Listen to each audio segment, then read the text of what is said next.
Hello and welcome to AM Prime here on WESN Content Capital. I'm Keaton Shah and thank you very much for joining me this morning. Well, we'll start the conversation by welcoming my first guest. He is a chartered accountant and the former chairman of the Office of the Procurement Regulator. I'm joined by Mr. Munilal Lalchan via Zoom. Good morning, sir. Good morning, Keaton, and thank you very much for having me this morning on the show. And a special welcome to all your viewers, wherever they are. Well, thank you very much for joining me, Mr. Lalchan. And the conversation surrounding the OPR, well, there was a proclamation of the Procurement Regulations Act last week, but there's a bit of a twist. Your term as chairman came to an end on January 11th. Now, let's start the conversation there, because you said you've had no regrets about the work that you've done in the last 5 years. Precisely under your tenure, under your leadership, what has the OPR achieved over the last 5 years, given that public bodies and private entities were calling for its full proclamation?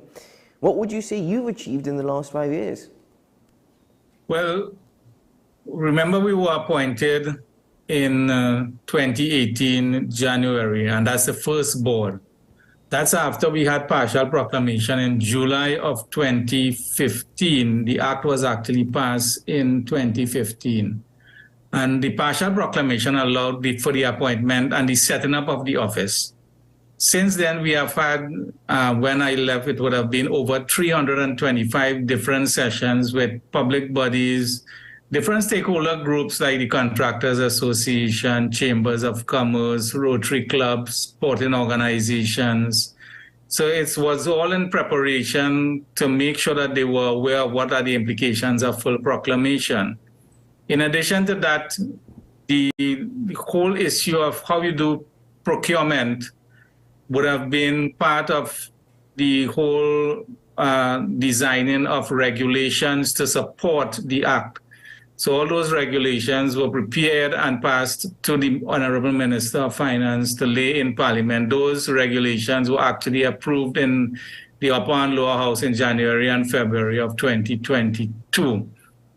We would have prepared over 44 handbooks and guidelines to guide public bodies in terms of what is required to do their own procurement. And I'll come back to that later on if we have time as to how we would use those handbooks and guidelines. For example, if you look at the regional corporations, you had about 14 regional corporations, and every regional corporation would have had different ways of doing their procurement activities. So now you have a standard type of approach where the handbooks and guidelines will guide the regional corporation, regional health authority, public bodies like ministries and so on. So 44 of those were completed and approved at the office level. We would have set up, and this is particularly important, now under regulations, the public bodies by definition should not be using any contractor or supplier that is not registered in the OPR's database. And we would have had many sessions with public bodies and also suppliers and contractors to make sure that they understand that they cannot be doing business with persons who are not registered. And we would have had over about, I would say, about 1,500 persons come onto the database to be registered and approved as suppliers and contractors. Now there is a very intense period that we'll be going through because all suppliers and contractors now are rushing to get registered on the database. So that, in addition to that, we would have had sessions on how you go about preparing your annual procurement plan. The annual procurement plan by the public bodies is also very important because now, 6 weeks after the reading and passage of the budget on an annual basis, all public bodies must publish on their website all their upcoming for the next 12 calendar months activities as it relates to tenders, and contracts that they intend to go into for the next 12 months. Now, Mr. Lalchan, if I may just interject for a moment there, you've always been a positive individual, always optimistic. But could we say with absolute confidence that the last 5 years has bared fruit? I mean, what was the strength of the OPR without the full proclamation of the legislation? Could you repeat that? It coming across a little bit muzzled. I'm saying that you've always been optimistic, you've always been positive, but could you say with absolute confidence that the last 5 years has bared fruit? The strength of the OPR also relied on the strength of the legislation, which was not fully proclaimed. Well, the sections that were proclaimed actually gave the office enough information and leeway to develop all that I've spoken about.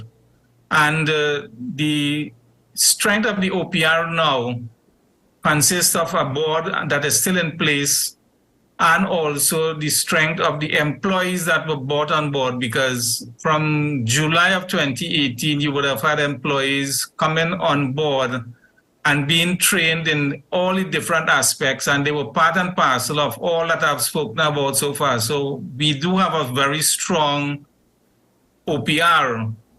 Now, whether or not all the public bodies would have taken the necessary steps to be compliant and get ready is a question that we would have answered on several occasions, because not all, based on the readiness assessment checklist that we would have developed, would have been taken advantage of becoming ready. So now there is an intense rush to get ready, and I can guarantee you, as we speak right now, not all public bodies are in fact ready and in a strong position. Mm-hmm. And with respect to the office of the procurement regulator, there's a bit of a twist, as mentioned at the start of the interview, because even though the legislation is there, the legislation is in place, it is without a chairman. Now, the deputy chairman is there, although the position is part-time, one might say. So then, without a regulator, without a chairman leading the office, the authority, then really what direction is the OPR heading in? I understand that they're making efforts to try and fill that role, but your tenure ended on January 11th. That's about 5 months ago.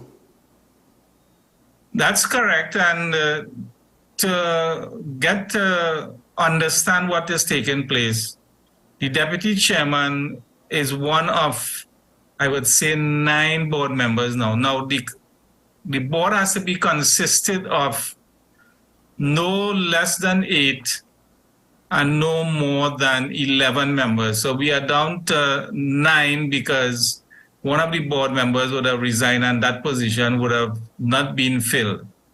Mm-hmm. Now, you have 11 board members, and this is taking it in context, and you'll understand why I must explain this part of it.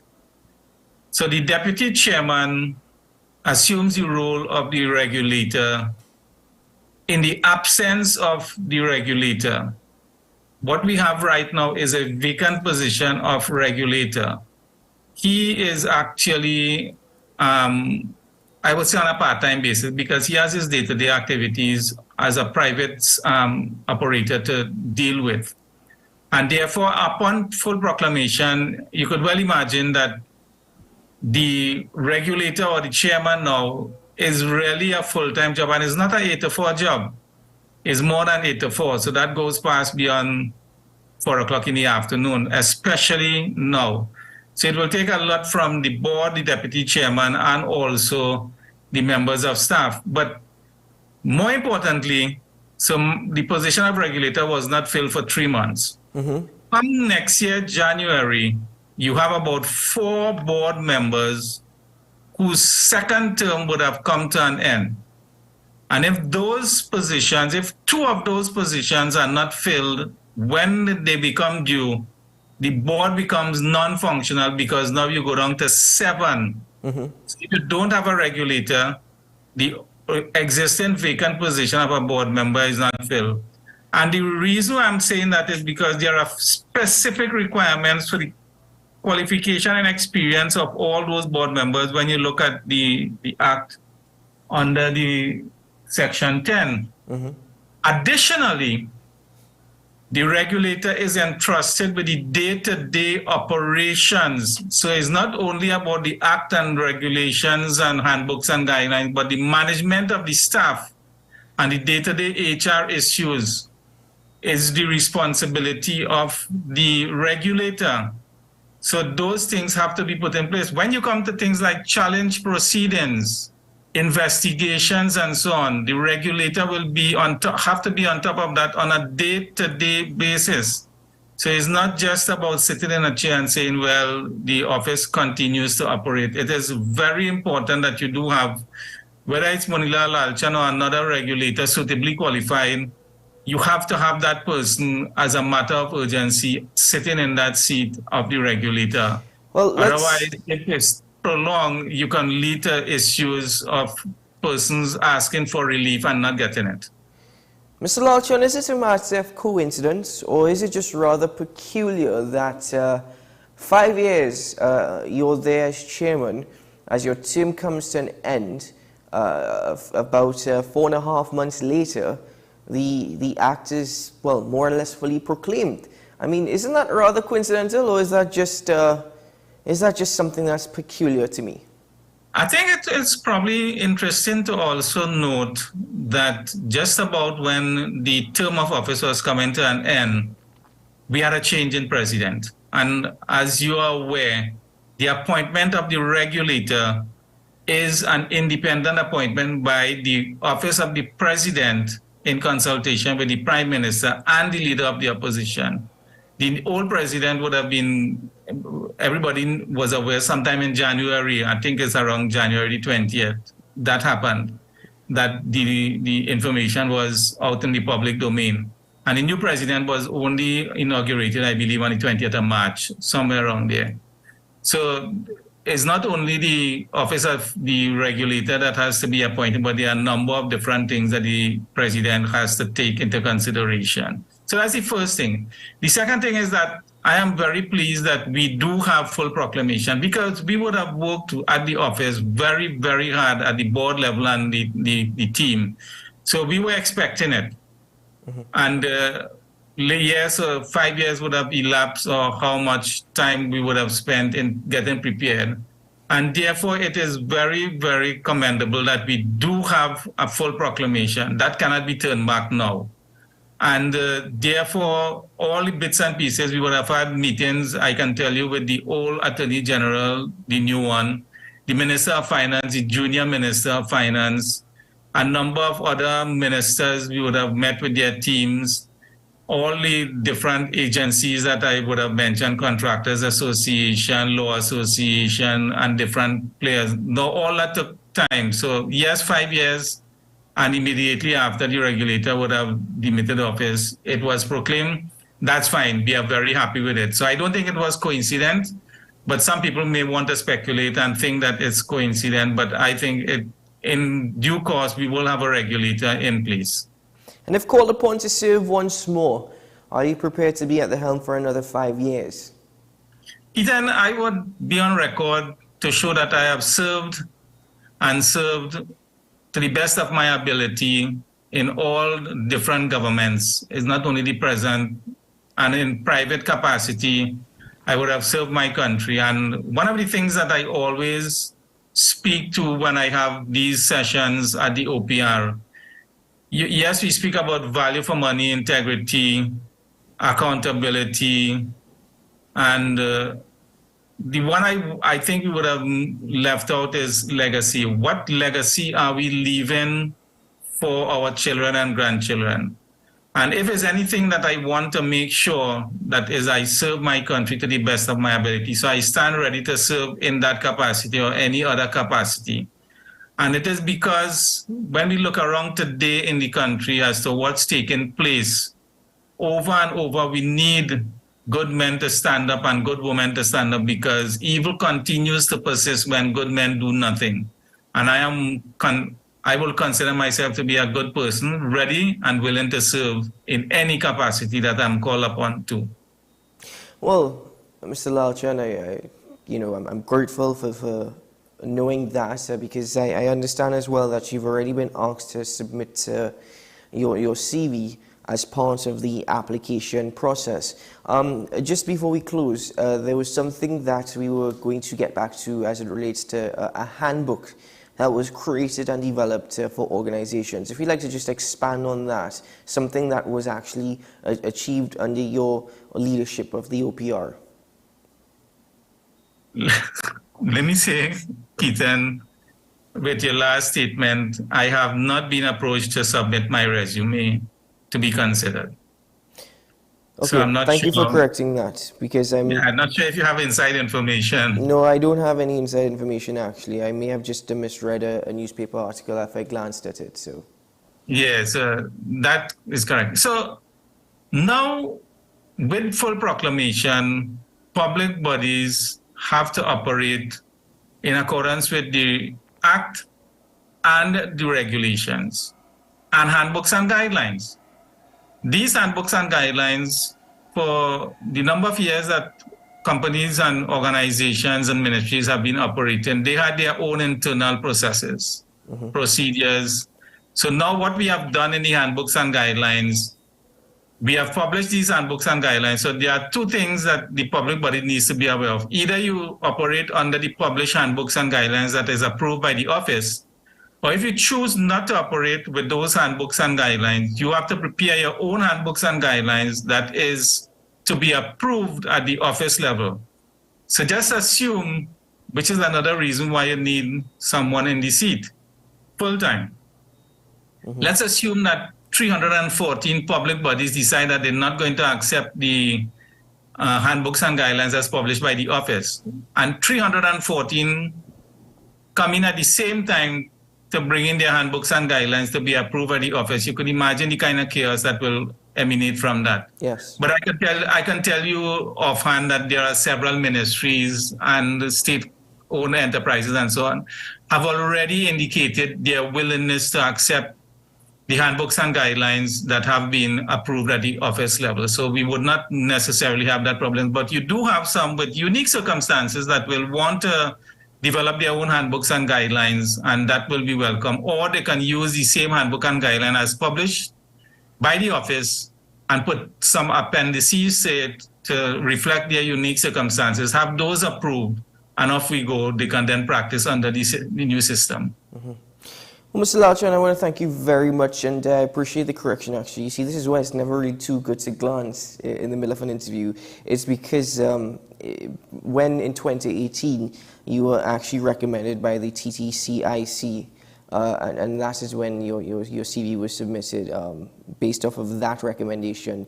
But thank you very much this morning for your time and for sharing this information with us so there is a better understanding of how the OPR operates. I think we've had for some time now conversations about the actual legislation, but exactly how the OPR operates is certainly something that we all should be aware of. So thank you for your time this morning, sir, and I wish you all the very best. Most welcome. Always a privilege. Keep well. Thank you. That was Mr. Munilal Lalchan, a chartered accountant and the former chairman of the OPR. Ladies and gentlemen, we take a break here on AM Prime. When we return, we'll welcome our second guest for this morning's edition of the program. Stay tuned.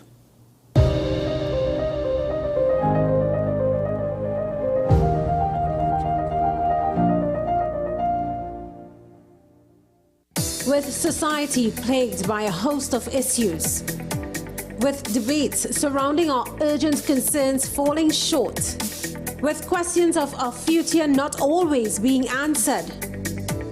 The conversation continues. Join me, Kemuel Pascal, as the voice of the youth comes to life. We will confront the controversial topics of today's world to gain answers that are key for a better tomorrow. One and One with me, Kemuel Pascal. Wednesdays at 10 a.m. Only on WESN Content Capital.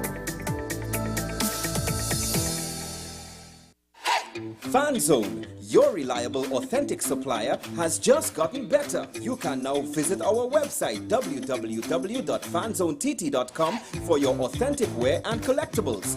The only place where you can use both your Visa debit and credit cards. Visit our website fanzonett.com to make your purchase today.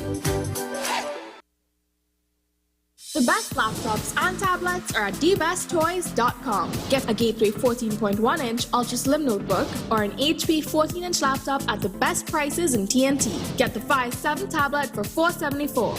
You can also shop the latest Amazon Fire Sticks. Call now at 32-DBEST to order or visit us in-store at Forces flagship Mac Bean. Shop online now at dbesttoys.com. Free delivery available throughout Trinidad and Tobago. Cash or links on delivery. It is estimated that 1 in 5 children have untreated cavities, which sometimes can be more than just a dental issue. So the thinking a lot of parents have is, so that first set of teeth that the kids have, they're going to lose it anyway. Actually, that is the attitude, but what parents need to realize is that we have those baby teeth from age 6 to age 12, and they serve a purpose. What's Up Doc? Every Tuesday and Thursday on WESN, Content Capital. Is it politics? What is it? Is it that nobody cares about sports? The kind of support that sport used to get in the past is no longer here. The thing is, taking a knee doesn't mean that that's the only thing you're doing on. Right. Taking a knee along with other stuff. Samantha, what are you looking forward to when you return home to Trinidad and Tobago after winning the title? Thank you very much for speaking it into existence. Is there no pressure on Nicholas Ball? It makes me more motivated to work hard and to go out there and rep the white and black. Why are we sending a team to the Winter Olympics? There are a number of Trinbagonians who are in the diaspora and have grown up in winter sport. It's an opportunity that the Trinidad and Tobago Olympic Committee will not close the door on. I also believe in the players that we have. Once you can motivate the players, you can get the best out of them. North Coast Jazz and Heritage Festival. Safe and sound, that's how we'll get you to the biggest North Coast Jazz ever. No hassle and no worries. Park your ride at the Queen's Park Savannah. Hop on board a safe and secure shuttle with your $100 return fee, and that's it. Service begins at 10 a.m. through 1 p.m. and returns from festival grounds from 7 p.m. Park and ride, a $100 return fee, first come, first go shuttle service to festival grounds Blashy shares. No hassle and no worries. North Coast Jazz, May 27th. Born here, played here. Tickets available at Crosby St. James, Kenny Sport, Extra Foods, Mart's Liquor Palace, 14 Diego Martin Main Road, Athletes by the Park, and WESN 38 Gattaca Street. Every word, every line, every paragraph depicts a real moment in someone's life. A father, a sister, a mother, a brother. We at Newsday are dedicated to you, the people, and through independent, unwavering journalism, strive to always bring your stories to life. Because your stories are more than just words. Newsday, independent and credible.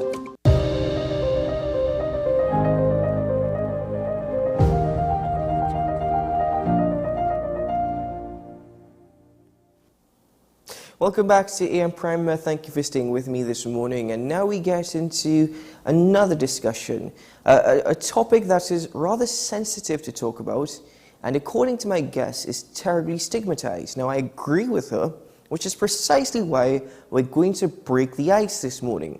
So I'm welcoming to the program a fertility specialist and medical director at the Trinidad and Tobago IVF and Fertility Center, Dr. Catherine Minto-Bain. Good morning, Dr. Minto-Bain. Good morning, and thank you so much for having us here. As you say, it's difficult to talk about, but so important. Well, thank you very much for joining me. I'll start the conversation by asking, for those who may not be aware, could you please define for us and explain precisely what infertility is? So, infertility is when you want to have a child and it's not happening. And it takes a little while to get pregnant. So we usually say, it takes about a year or so to get that pregnancy. So infertility is when you've been trying, waiting for a year and nothing has happened. And it can happen if you've had a baby before, or it can be that this is your first try to get a child and you've not been pregnant before. So infertility is trying for a year and not getting pregnant. But if you're 35 or over, you haven't got as much time. So we bring the time frame down a little bit and say, well, people 35 and over, women, should really be looking at 6 months trying. Well, you just specified woman, but from your column, you said infertility does not discriminate. And I think something that many people aren't aware of is that men could be infertile as well. Could we expand on that? Yeah, so it takes two to get a baby, unless you come to our unit and you're single and you choose donor sperm, but you still need an egg and a sperm. So you've got a man and a woman, and like anything in life, both can be involved if things aren't working out. And actually, infertility, when you're looking at the causes of it, is split fairly evenly between, around the world, we say about a third is just the woman that has an issue, a medical problem causing it. About a third, it's just the man that has an issue causing it, medical issue with the sperm. Or about a third, it's both. And interestingly, when we look at our data here in Trinidad and Tobago, we've been here 20 years. We did a big study looking over 5,000 couples. And actually, the top cause in Trinidad is male factor. And over half of the couples that come to our clinic have more than one thing going on causing their medical problem having a baby. But what are some of the common causes of infertility here in TNT based off of that study? Yeah, well, that's what makes my job so interesting. And actually, that's what makes, we have 20 women working in the infertility clinic, looking at all aspects of what can cause fertility problems. And we all love our job because it's so complex and it's never that straightforward. So what can cause it? Well, it could be something in the man's system. So you're thinking, okay, you need sperm to make a baby, so you need good numbers. Those sperm need to be able to get to the egg, and they need to be good numbers. So they get there, they need to be swimming. One thing people don't think about is those sperm need to be good quality. So when they get to the egg, they can actually make it into a baby. And the guy needs to be able to get the sperm there. There are problems with sex that can mean it's actually difficult to get sperm into the right place. So there's a range of things on the guy's side, and it's not just sperm numbers. It's not just a sperm test. And then on the woman's side, you need four things. You need eggs that are good, that are coming out of the ovaries so they can make a baby. So they need to be coming out, but they need to be good quality so they can make a baby. You need the tubes, and that's what gets the eggs and the sperm together inside the woman's body. You need a healthy womb for the woman, and then her body needs to be healthy so that there's not something stopping pregnancy, because nature will stop pregnancy if women aren't healthy. And then other things can as well. Other things seem to interfere. Medical issues can interfere and stop babies from growing. So a huge wide range of things. But in terms of Trinidad and Tobago, again, focusing on that, and I'm glad that you share that information. We're blessed down here in a sense. We're very fortunate given our diversity. But in that sense as well, that diversity, do you find specific issues for perhaps specific ethnic backgrounds? For example, Indo-Trinidadian men, Indo-Trinidadian women, Afro-Trinidadian men, Afro-Trinidadian women. Are there specifics?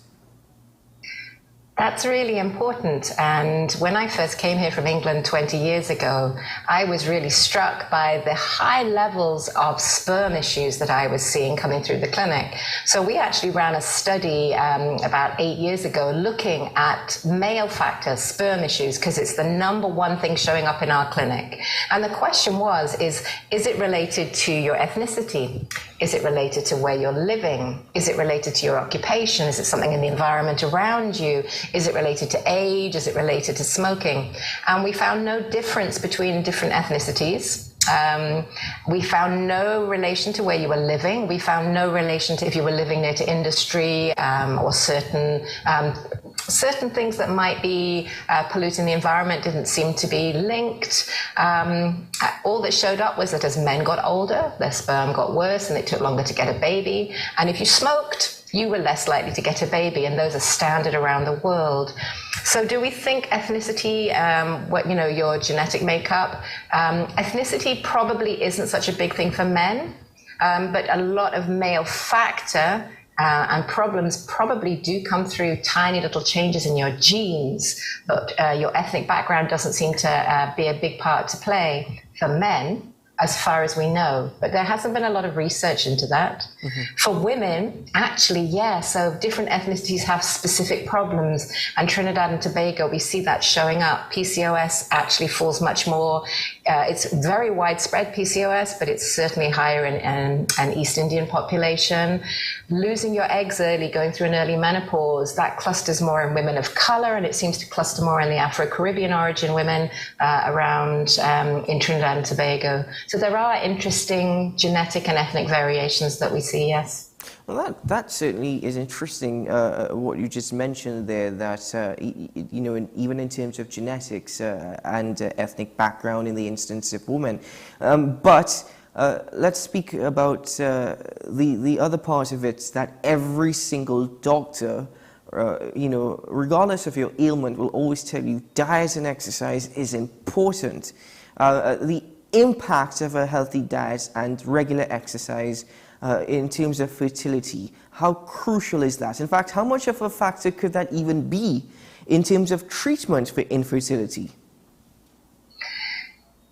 So that's the big question. The question is, how much does the way we live our lives and the food we put into our body affect our health? And the answer to that is it has to affect it.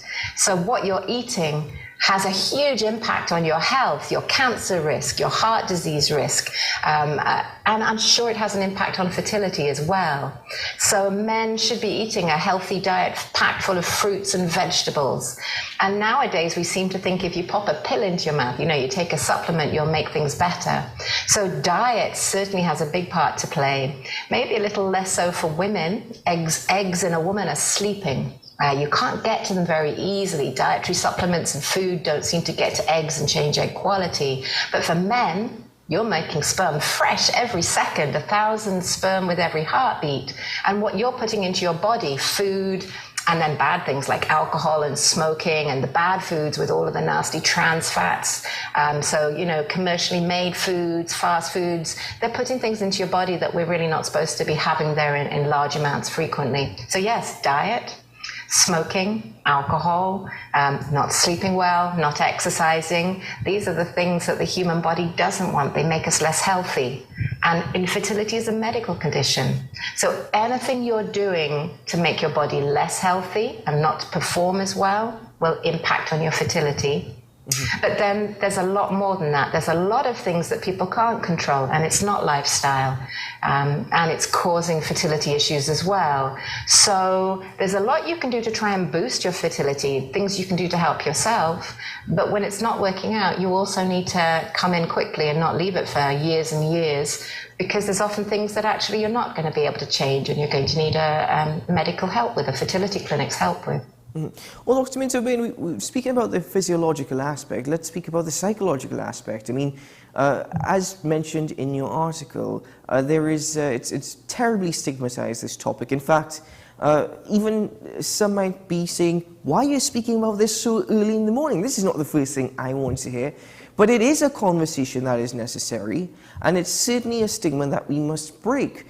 Why do you think that there is this stance against speaking about it? Is it something to do with a masculinity complex, or is it something to even do with respect to women not wanting to discuss this or have other people know about it?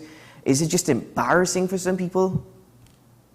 It's embarrassing. People feel shame. It's something that it's very hard to bring up and talk about. It's not something that you want to have. It's to do with the sex that you're having with your partner to try and create a child, which creates a stigma in itself. There is an element of guys feeling, ashamed of having a low sperm count, women ashamed and fearful of losing a partner, fearful of what people are going to say. And if you listen to people who've been through it, they really deal with a lot of unfair comments. Often people don't even realize that someone is going through infertility. So it's highly stigmatized, and people dealing with infertility, and that's 1 in every 6 couples have either had infertility or are dealing with it right now. It's incredibly common. Wow. Yeah, and actually just in April, the WHO produced a new report, because we've been saying for some years, we suspect it's 1 in 6 couples in Trinidad. We've been doing some research, and it's hard to get good population data, but we suspect it's 1 in 6 couples here in the Caribbean. And actually WHO has just come out and said worldwide, they think in most countries it is actually 1 in 6 couples. And the psychological impact is huge on couples. Having a diagnosis of infertility, or even just struggling with infertility, the psychological impact on both men and women is the same as having a cancer diagnosis given to you. Mm-hmm. Just think about that. That's the impact it has. That is rather incredible. I mean, it's emotionally stressing for somebody who is suffering from infertility, but at the same time, due to the stigma, they try their best not to speak about it, and is there great hesitation as well because of that stigma and people seeking treatment? People come more often to the clinic. We certainly see people coming earlier now, which is wonderful. But I would say 80% of people leave it far too late. As a woman gets older, she loses good eggs. It's hard to get people pregnant in their late 30s and their early 40s. If you leave it late, you're less likely to get a baby. And that's the huge sadness of infertility and TNT. It's stigmatized, we don't think about it, we don't talk about it, people aren't taught about it in school, we don't talk about it much in the media apart from when people are interested, which is wonderful. And that conversation needs to get out there so people know, come early, find out what your options are, and don't leave it too late. That's a huge message to get out there. And the more we talk about it, the more open we are and understand that loads of people are dealing with this and it's not your fault, it's a medical condition, hopefully the stigma will come down and the conversation will get easier for people. Now, I understand that infertility can be treated, but given what we've discussed thus far, with that stigma, it being emotionally exhausting and the psychological impact it could have, what about people treating themselves? Because I'm certain that given the statistics, the data that you shared this morning, that we will see people probably trying home remedies here in TNT. Yes, anywhere in the world, nobody wants to go to a doctor. I mean, that's true for me, it's true for you, I'm sure. You're going to want to try things yourself, and that's normal, and do the things that might help. Look at your diet and make it better. Eat at least go for 8 portions of fruit and veg a day. Get more exercise, that helps your body and that helps your fertility. When we're looking at dietary supplements, things you can just pop into your mouth, they don't help at all if you look at the big studies. I mean, facts are maybe damaging and they do cost money. And I think that's what we need to come to. Money. It's expensive to buy supplements, and a lot of them aren't necessarily going to work. So coming to a fertility clinic actually in the long term saves you money because you can get good advice quite quickly on what you're dealing with. The big problem we face worldwide is that some people are going to need more expensive fertility treatments like IVF. And that's difficult. It's difficult for people to afford worldwide, and in Trinidad and Tobago, we're no different. Most people here, we're self-funded here. Insurance doesn't cover it, and it's a struggle for some people. And I think that's another conversation.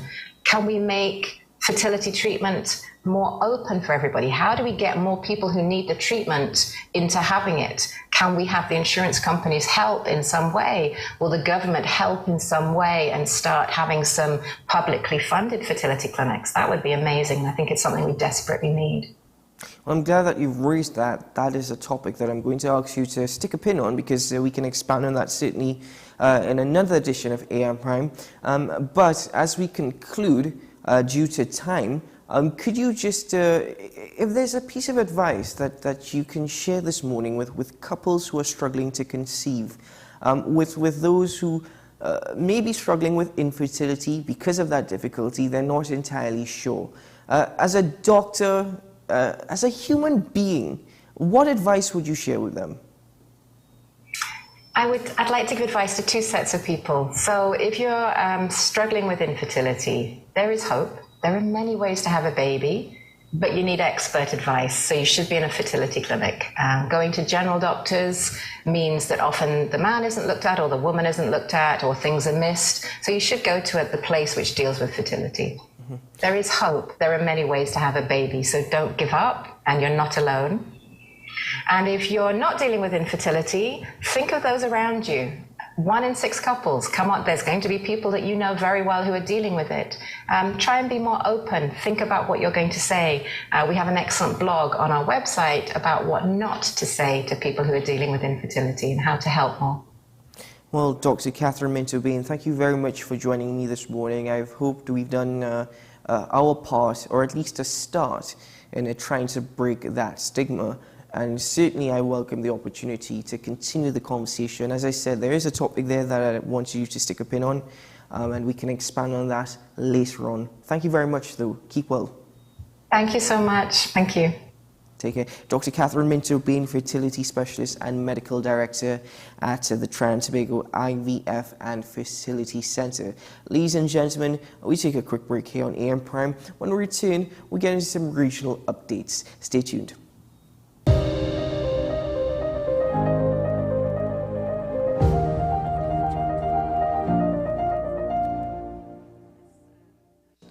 What's the best way to grab the attention of viewers? Please exercise more patience. You have to be kidding me. Doing what we do best. I'll say at the very least it's a conspiracy of laziness against the people. Join me, Keaton Shaw. And me, Sean Michael Small, for Talking Point. Weekdays from 8 a.m. to 9:30 a.m. We go in depth on the trending issues and engage the most controversial newsmakers as we get them to account to the people for their actions. You can't go to the government with nothing.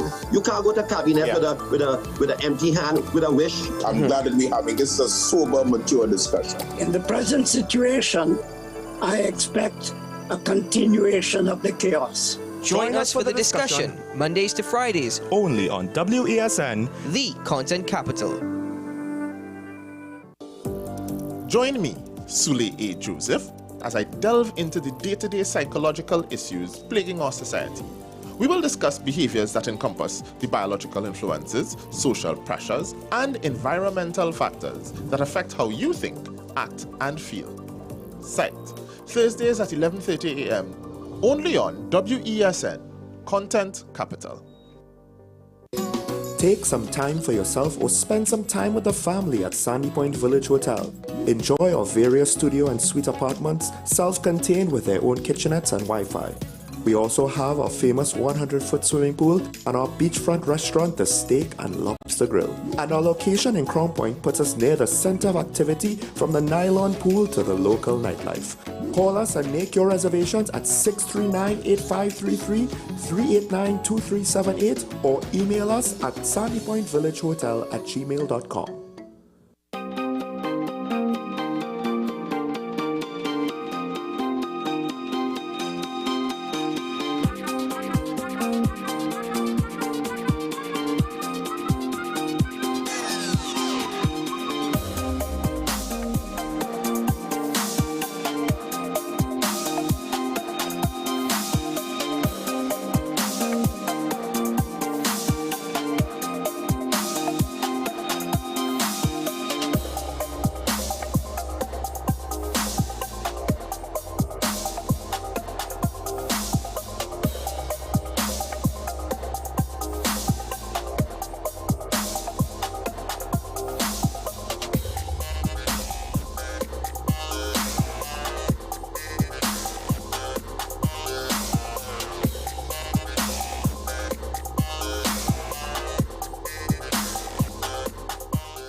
Welcome back to AM Prime. Thank you for staying with me this morning. Let's get into your regional updates. We go to the island of Grenada, where experts and officials are still out in Carriacou trying to resolve the island-wide electricity outage that was caused by a fire that seriously damaged the main power plant in the early hours last week, Friday morning. Well, up until yesterday, they were trying to deal with that issue. Restoring electricity services for all in the quickest possible time was the priority. No further updates actually as yet in relation to the island-wide power outage in Carriacou, but we can take a look at this report.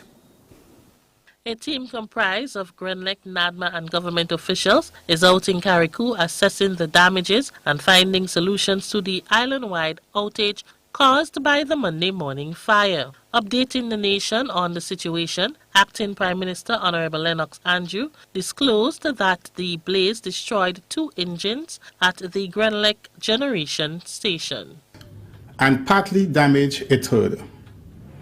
As a result, there was a total loss of electricity on the island, save for those using personal generators. In response, a team was dispatched comprising personnel from Greendot, NADMA, the Ministry of Health, the police, and other utility companies to carry out an initial assessment of the damage and to determine the shortest possible time within which electricity will be restored on the island.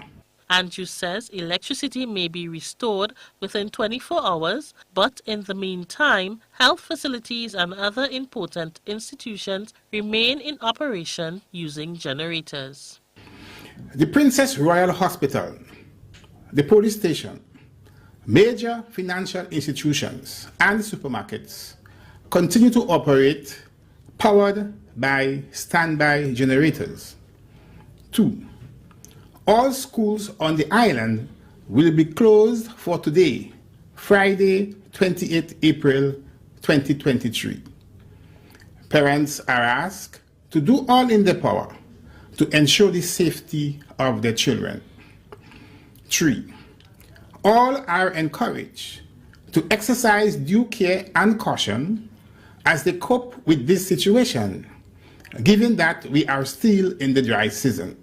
Officials at the Grenada Electricity Services Limited, in a statement, said there were no injuries sustained during the incident. Though the fire was extensive, the company is mobilizing resources to support the Carriacou team in ascertaining the condition of the plant. Company officials have apologized for the disruption in service, which comes as the Carriacou Maroon and String Band Festival and other activities get underway. Greendot states that its priority is to restore electricity service in the quickest possible time. Meanwhile, out in Dubai, Prime Minister Honorable Deacon Mitchell issued the following statement as he received the heartbreaking news. Like so many of you who woke this morning to the news of the devastating fire at Greendot's power plant in Carriacou, I too learned of the sad news today while in Dubai. We want to assure the citizens of Carriacou that our thoughts and prayers are with them at this unfortunate moment. We obviously are waiting on Greendot to give us an update as to the cause, if they are able to determine, and the extent of the fire.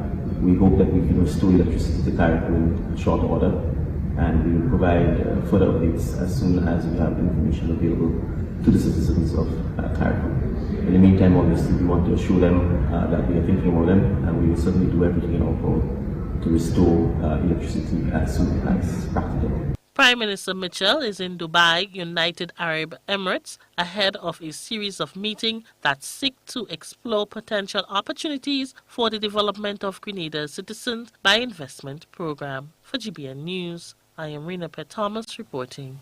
We can confirm with you that electricity was restored actually to Carriacou early yesterday actually. Now, moving on to Jamaica Century Aluminum Company, a United States-based associate of Glencore, will acquire the majority stake in Jamalco for US $1, stripping the former owned Noble Group of the loss-making alumina factory. Let's take a look at this. Good evening and welcome to the Business Day. I am Javon Keys. US-based Century Aluminum Company has acquired a majority stake in Clarendon-based alumina refinery Jamalco. The deal comes weeks after Noble announces plans to let off its shares. The company has agreed to take over the 55% stake held by Hong Kong-based Noble Group Holdings. The transaction should close by the end of April. The cost of the deal is unknown. In 2014, the Noble Group acquired its share of the company for $140 million. The government-owned Clarendon Alumina Production owns Jamalco's remaining shares. Jamalco has an annual alumina production capacity of approximately 1.4 million tons and a workforce of over 900 employees. Production has been ramping up after the entity was crippled for a year due to a fire at its power plant in 2021. In response to the deal, the government says it doesn't object to the transaction, saying it welcomes Century as the new managing partner of Jamalco. In a statement from the Finance Ministry, the government says it looks forward to working with Century to maximize the value of Jamalco. It says with the transfer of Noble's share ownership to Century, the necessary investments are expected to be made to improve Jamalco's operating efficiency. President and Chief Executive Officer of Century, Jesse Gary, says the acquisition is highly strategic for the company as it secures a predictable, long-term supply of alumina, its most crucial raw material, and achieves increased transparency and control of its supply chain. When asked about the future of the refinery in light of Noble's announcement, Mining Minister Audley Shaw said the government was contemplating an overhaul of the operations at Jamalco. Century Aluminum Company is a global producer of primary aluminum, operating smelters in the United States and Ireland. The company is listed on the Nasdaq exchange with approximately 45% of its shares held by global metals company Glencore. Local clothing brand Kuya has expanded to Montego Bay. The 36-year-old company, which cut back operations over the last few years, re-emerged with its Kingston location in early 2022. Now, Kuya's CEO Homer Baer says expansion to the western city was inevitable. He and the company's Director of Sales and Marketing, Gary Codner, say Kuya is also eyeing additional markets. We have one more expansion in Jamaica, and then we will go global again, like we have done, and we kept going global. Japan is also a huge market for us because the Japanese, they just love everything Jamaican, and we say out of many one people, so there's so much different people out there. So Europe is calling to, especially Italy. We're going to go to Europe this summer, and we're meeting with a few people from Italy. They're very interested in doing a store there. And even Cayman Island, we're getting all these requests right now. To the foreign currency market now, the US dollar is being sold for an average $154.12. $113.68 is the going rate for the Canadian dollar, $190.11 for the pound, while it's costing an average $172.16 for the euro. Meanwhile, the JSE index decreased by 1,349 points today, while the junior market index declined by 34 points. Among the winners were that business update coming from the island of Jamaica. Ladies and gentlemen, we take a break here now on AM Prime for WSN's News on the Hour. When we return, we'll get into our final conversation for this morning's edition of the program. Stay tuned.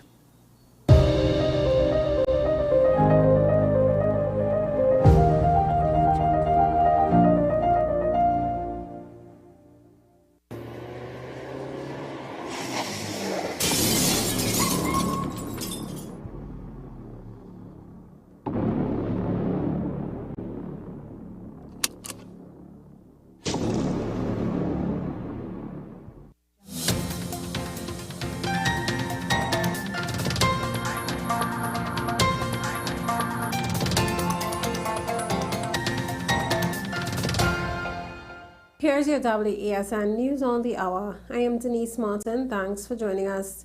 Here are the headlines. National Security Minister addresses Brent Thomas matter.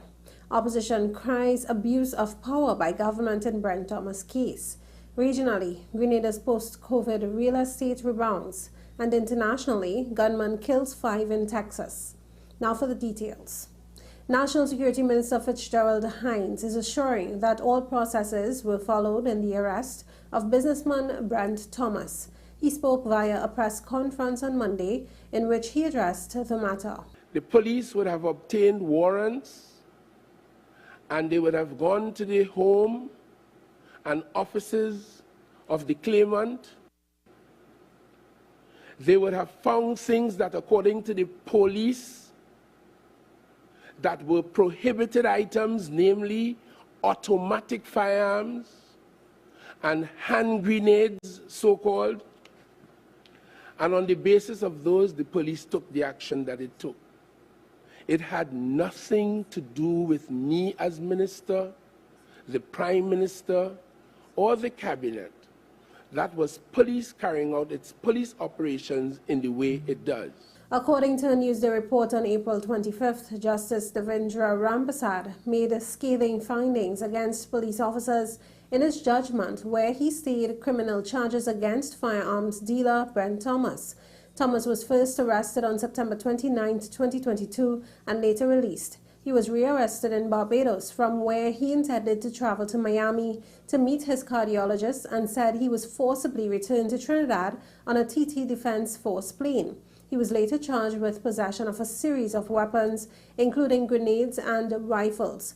Minister Hines says the opposition is attempting to create mischief and mislead the population. Last Friday, I heard one of them, as I told you, presenting, and they have a crime plan. And what have they been doing all along? Well, I interpret that they to mean the police. Ask the police that. But in the same breath going ahead with the Member of Parliament and the Minister of Government. And that is the deceit and the deception that I am here to clarify for the benefit, the edification of the citizens of Trinidad and Tobago. Meanwhile, opposition member Dinesh Rambali also addressed the issue with the Brent Thomas matter. This case of Brent Thomas, a firearms dealer who was abducted from Barbados by police to face criminal charges, raises questions about the competence of the entire national security apparatus and the government of Trinidad and Tobago. The judgment by Justice Devendra Ramprasad in this case revealed that the police participated in the illegal abduction of a citizen of TNT in violation of his constitutional rights. This is a serious breach of the law and highlights the failure of the police service to uphold the rights of citizens. Regional news now, Grenada's real estate market is in the beginning of a post-COVID rebound. According to the recently released Century 21 Grenada Annual Real Estate Market Report, early numbers in 2023 indicate strong sales, with projections that the market will return to the high water mark of 2019. The connection between tourism numbers and real estate sales has become very clear over the last 3 years. The disruption of air travel undercut the market highs reached in 2019. In international news now, a gunman is still at large after allegedly fatally shooting 5 people, including a child, in a Cleveland, Texas home after a Friday night rampage that started with a noise complaint about gunfire. The suspect was apparently shooting a rifle in his yard when neighbors asked him to stop because a baby was trying to sleep. The suspect then opened fire on the neighbors, killing 5. Well, that was your News to the Hour on WESN. I am Denise Martin. Thanks for watching.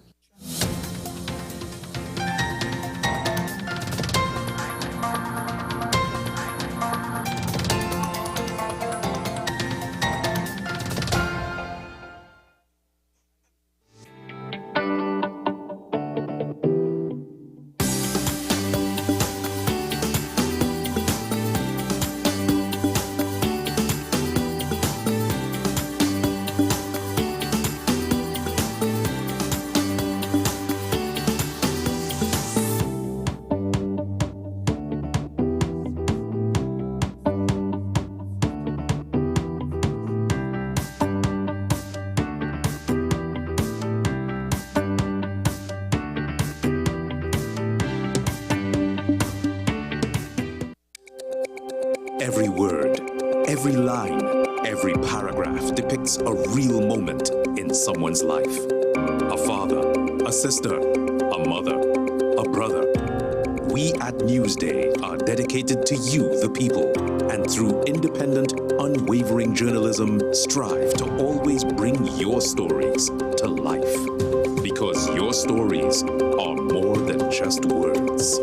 Newsday, independent and credible. Every day, we communicate through stories. Stories of ourselves, our challenges, our goals, our experiences, and our aspirations.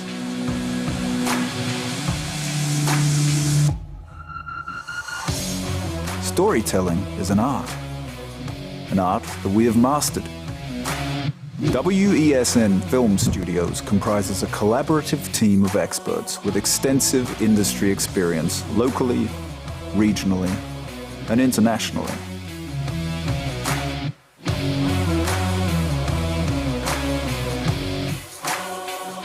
The ability of your business to successfully communicate with your preferred audience depends on the strength of the stories you tell. Your vision should be communicated in a high-quality, professional, and creative way.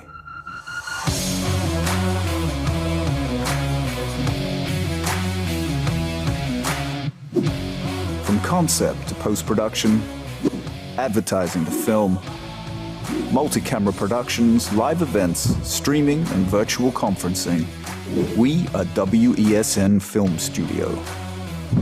Let your own unique voice be heard and your vision realized. Call us today at 628-5835 for your next production.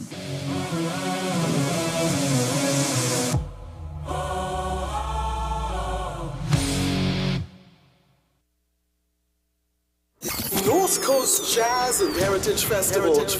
Safe and sound, that's how we'll get you to the biggest North Coast Jazz ever. No hassle and no worries. Park your ride at the Queen's Park Savannah. Hop on board a safe and secure shuttle with your $100 return fee, and that's it. Service begins at 10 a.m. through 1 p.m. and returns from festival grounds from 7 p.m. Park and ride, a $100 return fee, first come, first go shuttle service to festival grounds, Blashy shares. No hassle and no worries. North Coast Jazz, May 27th. Born here, played here. Tickets available at Crosby St. James, Kenny Sport, Extra Foods, Mart's Liquor Palace, 14 Diego Martin Main Road, Athletes by the Park, and WESN 38 Gattaca.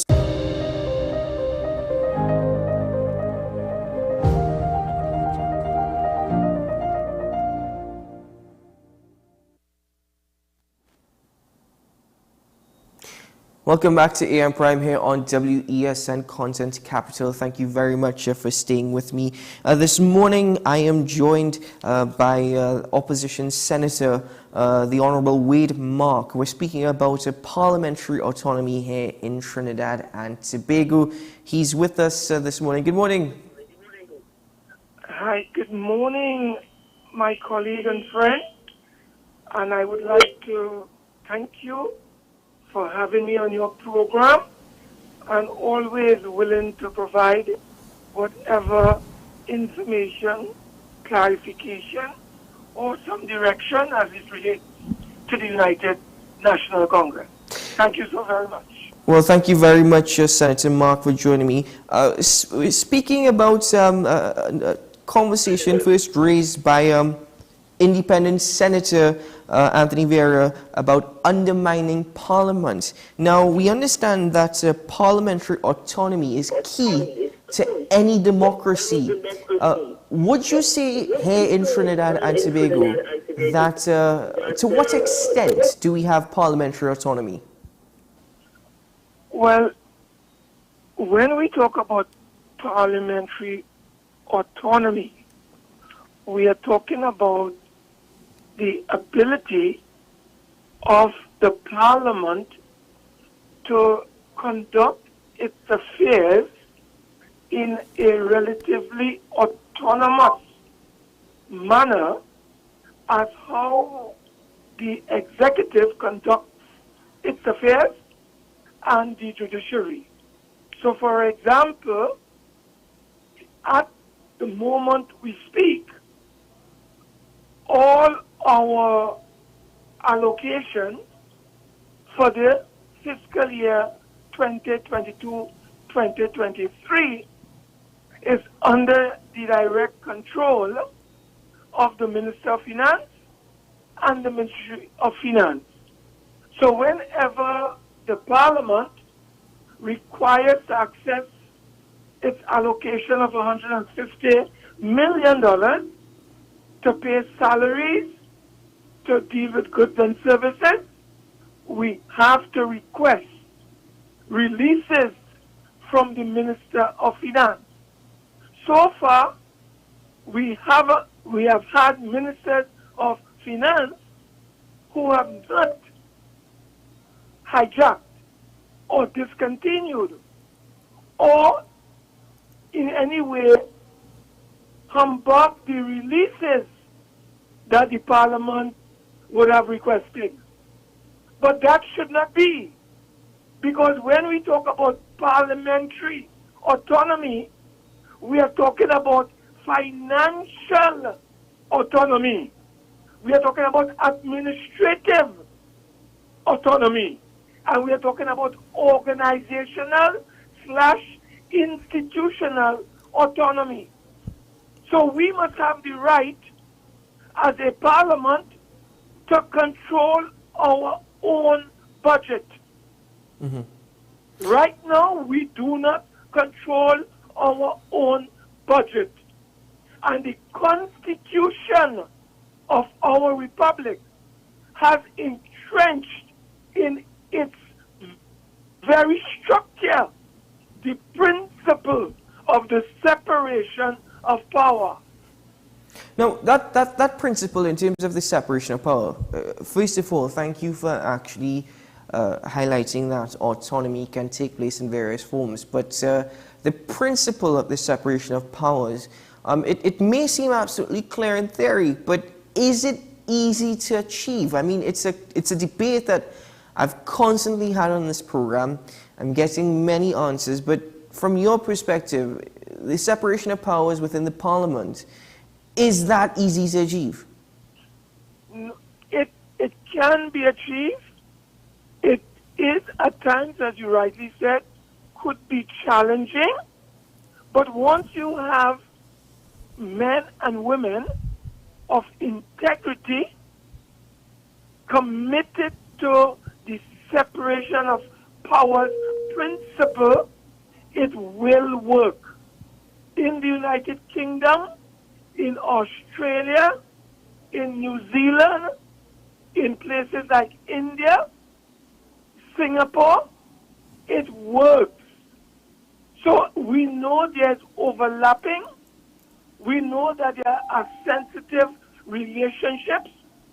But in essence, once there is a commitment to observe and to effect and to implement those principles, then it will work. But you know what is required? You need legislation. You need legislation giving the Parliament what is called full parliamentary autonomy. Mm-hmm. Now, you must appreciate that the executive is the policy-making arm of the state. Mm-hmm. The judiciary is the guardian of the Constitution. And we in Parliament are responsible for making legislation, scrutinizing the government, supplying finance, and then most importantly, this oversight responsibility that we have to the people of our country. But you cannot leave it a chance. You need legislation in order to effect the principle of parliamentary autonomy consistent with the separation of powers principle. Mr. Senator Mark, the challenges that you've highlighted thus far, well, you've highlighted a strong case for financial autonomy. Is financial autonomy the biggest challenge, or perhaps the only challenge? And if that were to be resolved in terms of parliamentary autonomy, would it automatically resolve other factors that you've also highlighted? I didn't hear you. Could you repeat that? You've highlighted strongly the need for financial autonomy. Is it the biggest factor or the only factor? And if so, if that were to be resolved for parliamentary autonomy, would every other factor... What I would say Sure. is that there are a combination of factors. But you see, the parliamentary autonomy would be extremely important in the context of finance, because those persons who hold the purse strings can undermine and subvert your functions, your duties, and responsibilities. So what we are arguing is that the Parliament must meet. Our clerk will submit the estimates to the Parliament, both houses. A debate will ensue how much money we need as a Parliament to run our affairs. So let's assume we need $200 million. The estimates would be thrown up by the clerk. It would be tabled in Parliament. We as parliamentarians in both houses of Parliament would debate those estimates. The Minister of Finance is a member of Parliament. And when we debate those estimates, and those estimates are passed, and we send them to the Ministry of Finance, they have to release the monies that the Parliament has agreed to. Because why? We have determined through debates what our estimates would be, what our requirements would be, and we forward same to the Ministry of Finance. So what the Ministry of Finance does after that, they cannot change one full stop. They cannot change one comma. They cannot reduce our allocations. And when we are given the money either on a block basis every 3 months or every 6 months. And therefore the clerk does not have to apply every month to the Minister of Finance for releases to pay salary, to buy goods and services. No, we must have that power.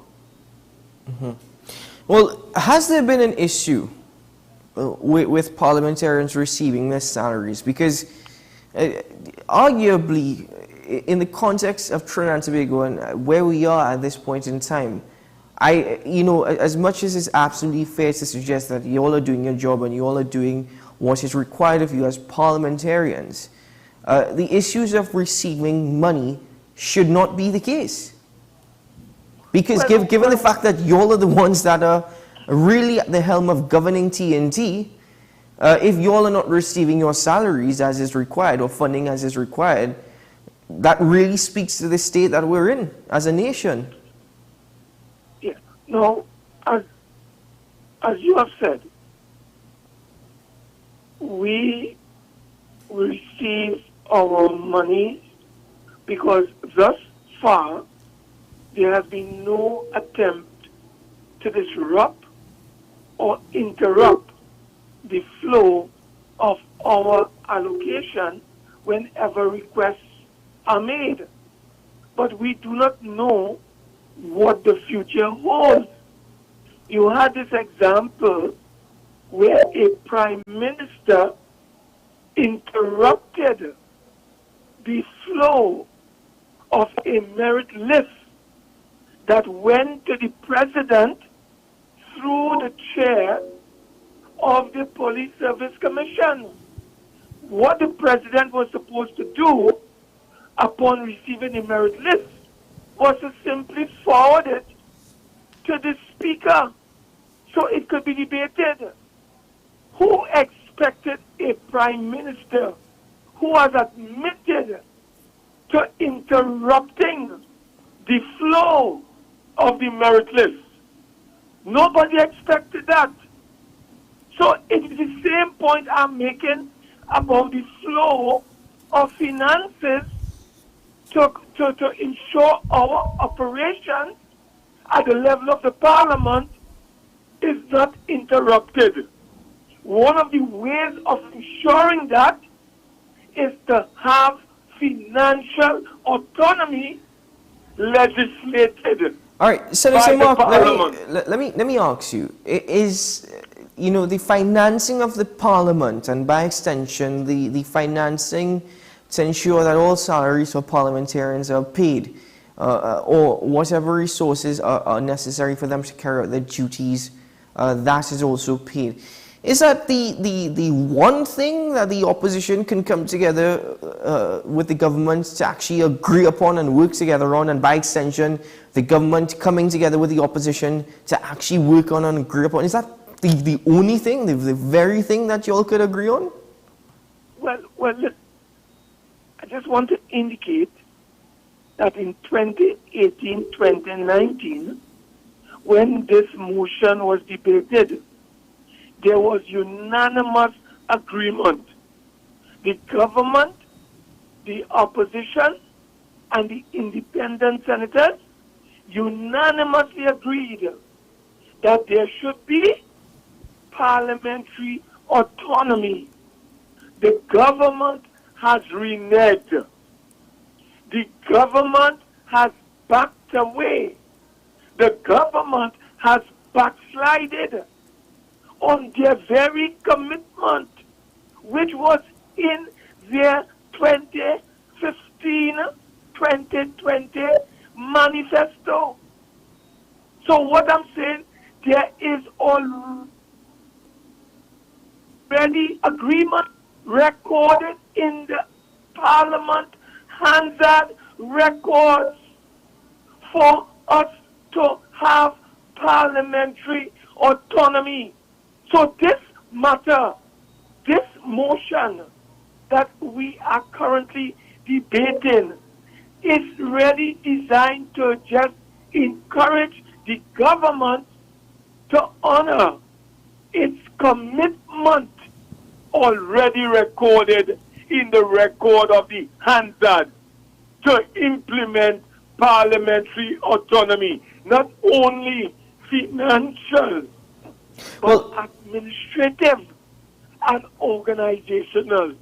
So that is why I'm saying there's nothing to work on in terms of agreeing. We have already agreed unanimously to have parliamentary autonomy in Trinidad and Tobago. Mm-hmm. Well, Senator Mark, in concluding this conversation, you've highlighted some very interesting points. But a very simple question. Could the people of Trinidad and Tobago, should the people of Trinidad and Tobago be proud of our parliament as in its current form? Should we be proud of an exceptional institution in its current form if we're speaking about parliamentary autonomy as key to democratic systems?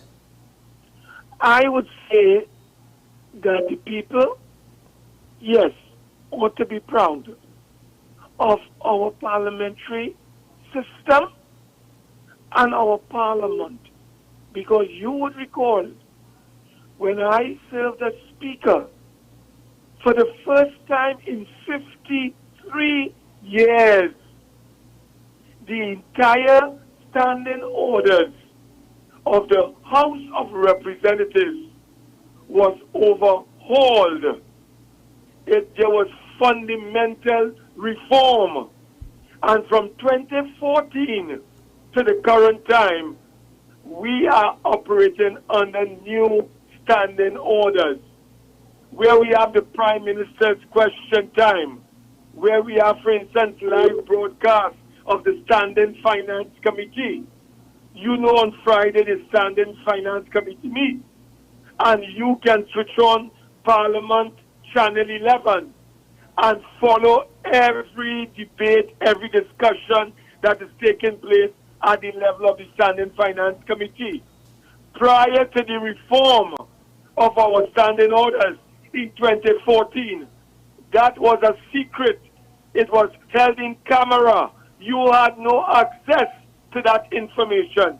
So yes, there have been very fundamental changes to the standing orders, deepening the democratic process, strengthening transparency, and ensuring accountability and greater openness. All of these things took place when we were in office between 2010 and 2015. But we cannot stop there. We need to strengthen and deepen our democracy. Democracy can only be strengthened and deepened if you have a strong and powerful parliament. It is parliament that ensures democracy in a country, not the executive. It is the parliament.